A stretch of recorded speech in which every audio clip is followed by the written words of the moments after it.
left off was, I think, on the D shape. So let's go back through that real quick. We got a C shape here, major 7, A shape, major 7, G shape, major 7, or this, which is pretty tough.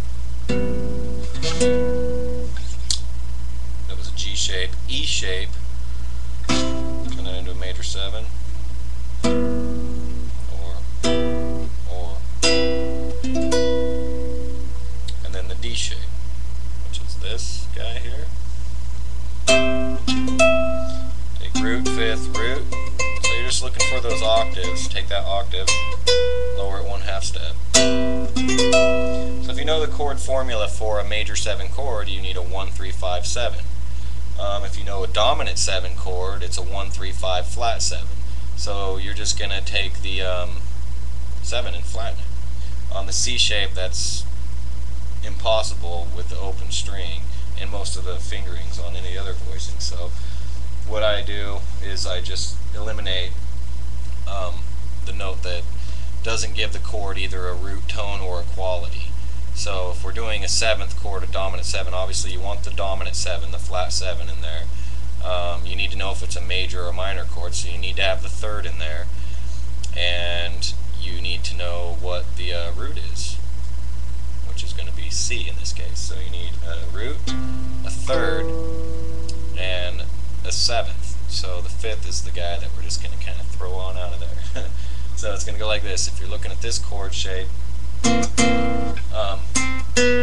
can't lower that open string, so what you can do is lower it on the adjacent string, so the G string. So you're going to have to go C, or let's not talk that, let's just talk root, 3rd, flat 7, root, 3rd.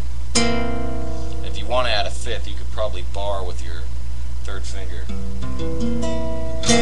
and add that G in there. That might work. It might sound ugly too. Dominant 7 for the A shape. This was a major 7. Right, here's your 7. I'm just going to flatten that, which would put it right in place with the bar. So basically just lift your middle finger up. Root, 5th, flat 7, 3rd, 5th. The G shape, remember we're just using the upper extension on that because it's just a lot easier. Lower that 1/2 steps, major 7, flatten that again, you have a flat 7. And the 5th, root, 3rd, flat 7th. Next shape is the E shape. Octave, major 7, flat 7. So you got that's the bar chord shape. The jazz form would be like this, or finger it like that. Try to get that where you can see that a little better. Okay. Then you got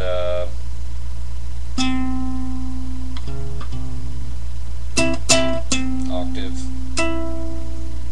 3rd, 5th, 7th, flatten that. And the D shape.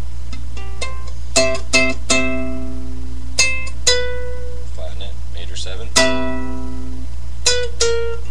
dominant 7. So I use this on a lot of different techniques. Maybe if I'm playing like a blues thing or whatever, if we're doing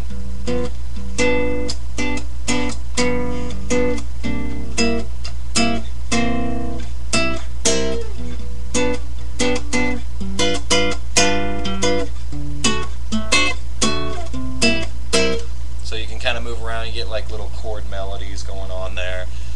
That's one way of using it. There's a million reasons for learning this. For one, you learn all your chords. So let's get on to that real quick, how to transpose the keys. You have to know how to move these shapes, so you have to learn how to bar the ones that you're using in open, like the C shape. So let's start in D, and let's move all this into major 7. Go to a C shape D, move it to major 7, A shape D, move that to major 7.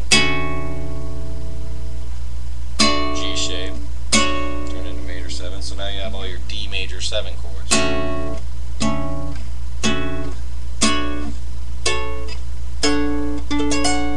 Just like you did with the key of C. You have a D major to D major 7. Major C shape. Major 7. A shape. G shape. E shape. Or you could, sorry, E shape. And then the D shape.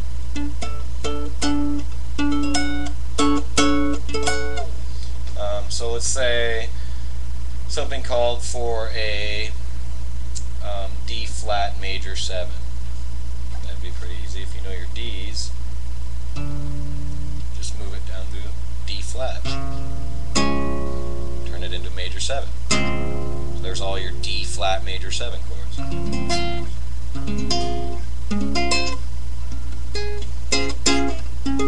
It's not all of them. Any configuration of the root 3rd, 5th, or 7th from D flat is going to work, and you can go through and write out the guitar neck or do whatever you need to do to find more. This is just one of the quickest ways I found to find any chord anywhere. And you memorize those voicings that I showed you, and then you use that to create these different types of chords by applying chord formulas to it. So I mean, it could be anything. If you go back to C major, let's turn that into a suspended chord. Root 3rd, well, let's move the 3rd up to a 4th. Root 4th, 5th, root 3rd, 4th. Move that to a 4th. So now you have C sus 4.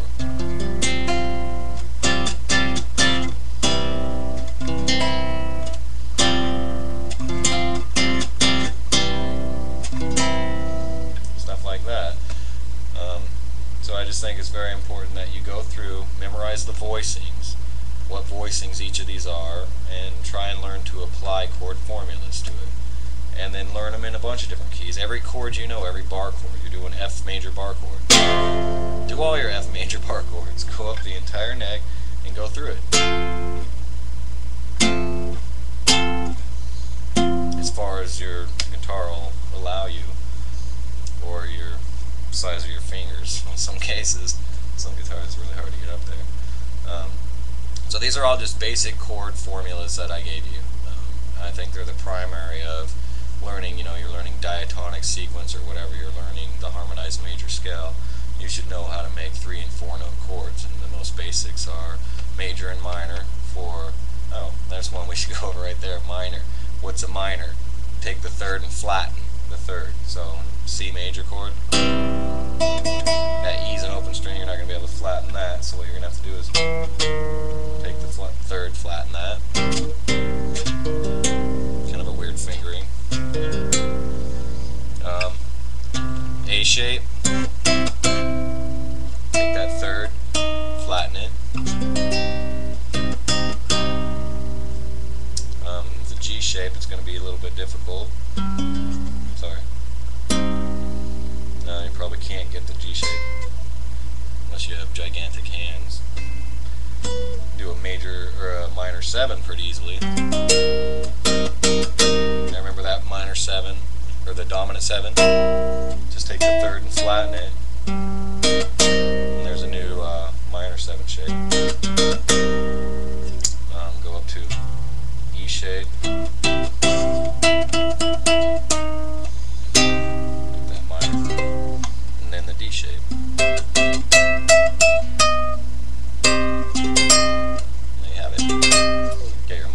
Minor 7s. Let's do that starting from the D. Root 5th, root 3rd, flatten the 3rd, root 5th, root, flat 3rd. Take your octave, put it to a major 7, and then flatten it down to a minor 7. There you have a minor 7 chord.